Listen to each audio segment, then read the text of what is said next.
할렐루야. 더 메시지 시청자 여러분 안녕하십니까? 저는 화라산 영성원을 담임하고 있는 정하영 목사입니다. 신앙의 고수라는 제목으로 함께 은혜를 나누도록 하겠습니다. 어느 분야에서나 신의 경지에 이런 분들을 지칭하는 단어로 고수라고 있습니다. 주산 10단, 태권도 10단, 바둑 10단, 정치 10단이라고 합니다. 신앙에도 고수로 칭할 수 있는 사람들이 있습니다. 히브리서 11장 38절에 나오는 세상이 감당하지 못하는 사람입니다. 믿음으로 승리하고 기적을 체험하기도 하나 더 나은 부활에 참여하고자 어떤 시련과 환난도 마다하지 아니하고 나가는 사람들입니다. 첫 번째로 욥이 고백하는 말을 봅니다.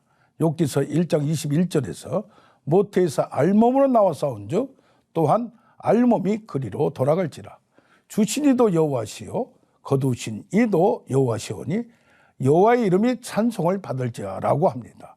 욥은 전 재산이 날아가도 자식들 모두가 없어져도 하나님께 원망을 불평을 하지 않습니다. 하나님의 숨은 섭리가 있을 것을 굳게 믿고 있습니다. 사건들의 원인에 대하여 따지지도 않습니다.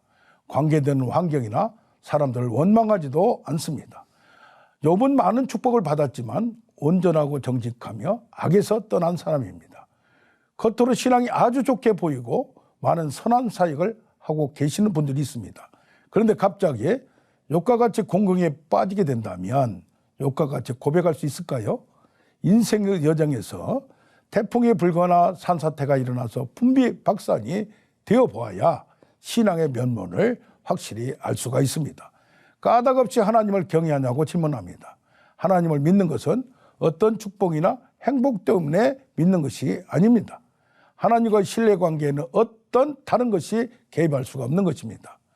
두 번째로 다니엘서 3장 17절에서 위대한 신앙의 외침을 보게 됩니다. 왕이여 우리가 섬기는 하나님이 계시다면 우리를 맹렬히 타는 풀무불 가운데서 능히 건져내시겠고 왕의 손에서도 건져내시리이다.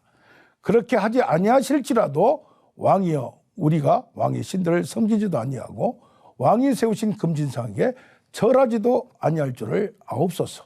믿음 충만한 젊은이들은 믿음의 결과에 대하여 확신에 찬 외침을 선포합니다.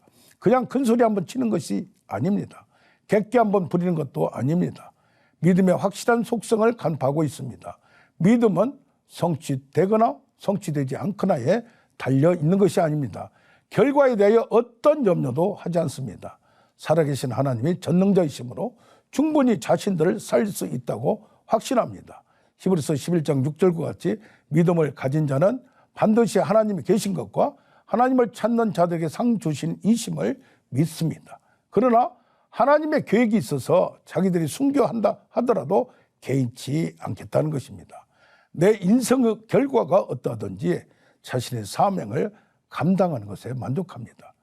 결과에 전혀 상관없이 자신의 믿음을 견지합니다. 사도 바울과 같이 빌립보서 3장 12절에서 내가 이미 얻었다 함도 아니요 온전히 이루었다 함도 아니라 오직 내가 그리스도 예수께 잡힌 바 된 그것을 잡으려고 달려가노라. 둯대를 향하여 부름의 상을 위하여 달려갑니다. 세 번째로 에스더서 4장 16절에서 왕후인 에스더는 3일 동안 금식한 후에 규례를 어기고 왕에게 나아갑니다. 죽으면 죽으리라고 말합니다. 지금 유대인들의 운명이 멸절될 기로에 서 있습니다. 아말렉 족속인 하만의 술수와 괴계로 왕의 조서가 전국에 반포되었습니다. 그러나 왕후인 에스더는 내막을 알지 못하고 있다가 자신의 결단을 말합니다. 무엇보다 신앙의 멘토인 모르드게가 더욱 굳건합니다. 왕후는 지금 왕궁에 있다고 안전하다고 착각하지 말라고 말합니다. 이때 내가 잠잠히 말이 없으면 유대인은 다른 데로 말미암아 노인과 구원을 얻을 수 있다고 장담합니다. 내가 왕후의 자리를 얻은 것이 이때를 위함이 아닌지 누가 알겠느냐고 추궁합니다. 이런 믿음의 선포를 아무나 할 수 있는 것은 아닙니다. 자기를 도와줄 수 있는 사람들이 외면할 때 이렇게 담대하게 말할 수가 있겠습니까? 인간들은 상황과 형편에 따라 변할 수가 있습니다. 언제나 신실하신 분은 오직 하나님뿐입니다. 인간을 너무 의지하다가 낭패 보는 경우가 많습니다. 당시 규례에 따르면 왕후라 하더라도 왕이 부르지 아니하면 들어갈 수가 없습니다.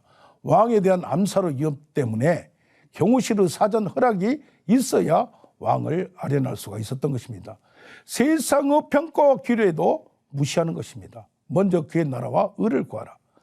먼저 하나님을 우선하는 사상입니다. 세상의 규칙과 법칙도 준행하여야 합니다. 그러나 하나님의 법과 충돌될 때는 하나님의 법이 우선합니다. 신앙과 세상의 평가가 상충될 때 신앙의 방법과 평가가 우선돼야 합니다. 세상에 감당하지 못하는 신앙의 고수들은 그리스도의 부활을 믿고 경험한 자들입니다. 결과에 전혀 상관하지 않고 세상의 평가에도 전혀 좌우되지 않고 흔들리지 않고 굳건하게 나아갑니다. 지금까지 더 메시지 정하영 목사였습니다. 감사합니다.